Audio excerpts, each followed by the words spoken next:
Hey friends, Happy New Year. I hope you were able to listen to my last episode with Julie, and I hope your 2026 is off to a good start, however that looks for you. Whether you're feeling motivated, tired, hopeful, or just taking things day by day, you're still doing great. Today's episode is a gentle one, but it's also an honest one. Because when we talk about selfish people, it's easy to focus on everyone else, but real growth often starts when we're willing to look at ourselves too. And I want to say this up front. I am not perfect. This episode is also a reminder for me to notice my own selfish moments and think about how I show up in my relationships. This isn't about blame, it's about awareness. So let's talk, like friends. When you hear the word selfish, who comes to mind and why?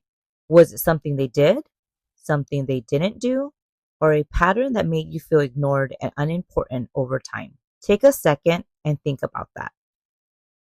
Being selfish isn't always intentional. Sometimes people are stressed, tired, or focused on their own struggles. That doesn't make hurtful behavior okay, but understanding this can help us respond with clarity instead of anger. And honestly, have you ever been selfish because you were overwhelmed? Not because you didn't care. I know I have. This is where boundaries come in. Boundaries aren't meant to punish anyone. They're not pushing people away. They're simply saying, I need to take care of myself too. So ask yourself this. Where in your life are you giving more than you really have? Because boundaries don't ruin relationships. They protect the healthy ones. And here's the part we don't always talk about enough. When a boundary gets crossed, it's not always about calling someone out or pointing fingers. Sometimes it's about pausing and saying, let's both reflect for a moment. Because accountability isn't just hearing someone's boundary. It's taking the time to understand why it exists. If you care about someone, a friend, a partner, you should want to check in with yourself and ask, how did my actions affect them? Where can I take responsibility? What does meeting them halfway actually look like? Compromise doesn't mean losing yourself. It means being willing to adjust so you don't keep showing up in ways that feel self-centered to the people you love. And that kind of reflection, that's how relationships stay respectful, mutual, and real. Let's check in with ourselves. We all have moments where we're tired, distracted, or emotionally checked out. That doesn't make us bad people. It makes us human. The question is, where could I have spoken up sooner? Where could I have listened instead of reacting? Not to judge yourself, just to grow. Sometimes people aren't selfish, they're just overwhelmed and disconnected. Before assuming the worst, try asking instead of guessing. How are you really doing?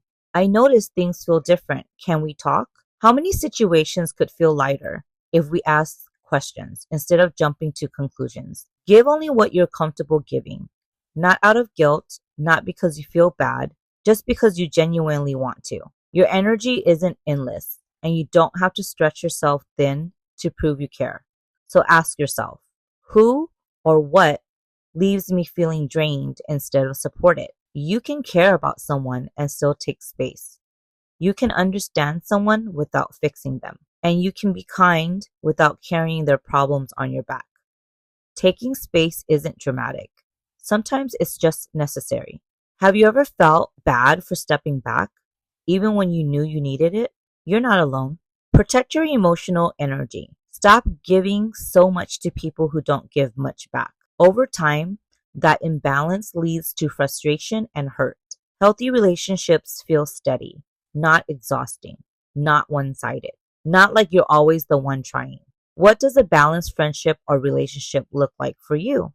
Being soft doesn't mean being weak. Being kind doesn't mean letting people walk all over you. Soft means choosing peace. Soft means protecting yourself without losing your heart. If this episode spoke to you, I'd really love to hear your thoughts. Share your experiences, leave a comment, or message me if you'd like to be a part of a future episode or live conversation. I'm always open to hearing different perspectives. And before I go, I hope the goals you've set for yourself this year are met. Put your mind to it, stay focused, and trust yourself.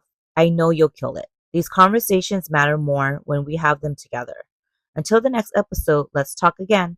Jai Yin Yin.